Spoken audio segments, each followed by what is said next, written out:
കുറച്ച് മുന്നേ എനിക്ക് മനസ്സിലായ ഒരു സംഭവം എന്താ പറയുക, ഈ വിഷയത്തിൽ സോഷ്യൽ മീഡിയ ഉപയോഗിച്ചുള്ള ഹേറ്റ് സ്പ്രെഡിന്റെ സംഭവത്തിൽ നമുക്ക് ഒരു അനുഭവം, നമ്മുടെ ഒരു ഫ്രണ്ടിന് ഒരു അനുഭവം ഉണ്ടായിട്ടുണ്ടായിരുന്നു. അതുപോലെ അത് നമ്മുടെ അവിടെ നമ്മളറിയാവുന്ന ഒരു സ്ഥലത്ത്, ഒരു സ്ഥാപനത്തിന്റെ ബേസിൽ, അവിടെ ഈ പറഞ്ഞ പോലെ മതപരമായിട്ടുള്ള ഒരു സ്ഥാപനമായിരുന്നു അത്.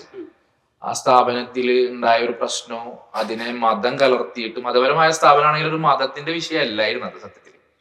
എന്നിട്ടും അതിന്റെ ഇടയിൽ മതം കുത്തിത്തിരികയും ഇതിനെ ആളുകൾ ഇതാക്കിയത് നോർത്തിലേക്കൊക്കെയുള്ള വാട്സപ്പ് ഗ്രൂപ്പുകളിലേക്ക് ഈ പയ്യന്റെ ഐഡി അയച്ചു കൊടുക്കുകയും ഈ വാർത്തയുടെ ലിങ്ക് അയച്ചു കൊടുക്കുകയൊക്കെ ചെയ്തിട്ട് അങ്ങനെ ഒരു സൈബർ അറ്റാക്ക്, അതായത് ഇവനെ കുറിച്ച് ഒരു ധാരണയില്ലാത്ത ആളുകളാണ്. ഇവനെ ഇത്തരത്തിലുള്ള ആളാണെന്നോ, ഇവനെ സത്യത്തിൽ പള്ളി പോലും പോകാത്തൊരു പയ്യനാണ്.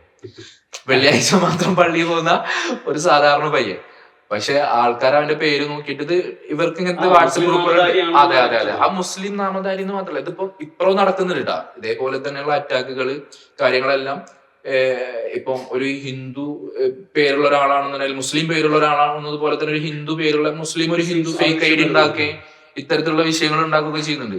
എന്നിട്ട് ഇവനെ വളരെ മോശമായിട്ട് സോഷ്യൽ മീഡിയയിൽ ചിത്രീകരിച്ച സമയത്താണ് നമ്മുടെ അവിടുത്തെ നമുക്കറിയാവുന്ന നമ്മളുടെ സുഹൃത്തുക്കളായിട്ടുള്ള ഹിന്ദുക്കളായിട്ടുള്ള സുഹൃത്തുക്കളെ രംഗത്തെയും ഈ ഐഡികൾക്കെതിരെ പരാതി കൊടുക്കുക ചെയ്തത്. അത് ഒരു വലിയ അനുഭവം സത്യം പറഞ്ഞാൽ. ഞാൻ ആ സമയത്താണ് എനിക്ക് മനസ്സിലായത് ഇത്തരത്തിലുള്ള പ്രശ്നങ്ങൾ, അല്ലെങ്കിൽ ഈ സോഷ്യൽ മീഡിയ വഴി ഉണ്ടാകുന്ന പ്രശ്നങ്ങൾ മോശമുണ്ട്. നമ്മളെ ബാധിക്കുമ്പോഴാണ് തോന്നുന്നുണ്ട് നമുക്കത് കൃത്യമായിട്ട് മനസ്സിലാവുള്ളൂ. നമുക്ക് വേണ്ടപ്പെട്ട ആരെങ്കിലും ഒക്കെ ബാധിക്കുന്ന സമയത്താണ് അത് മനസ്സിലാവുള്ളൂ.